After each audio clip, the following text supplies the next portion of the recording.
reaction lang po from the palace. Last, last week kasi, matapos pong inendorso ni Vice President Sara si Senator Amy Marcos, naglabas din po ng pahayag si dating presidential spokesperson Harry Roque at sinabing batay sa isang magazine ay may report daw talaga na gumagamit ng illegal na droga ang Pangulo. Kaya hinamon ni Roque ang senadora na patunayan na gumagamit nga talaga ng illegal drugs ang Pangulo dahil imposible po daw na walang alam dahil kapatid niya po ito. Thank you.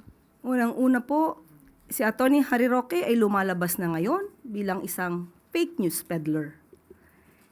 Siya po ang sinasabing nagpakalat ng isang fake pulveron video.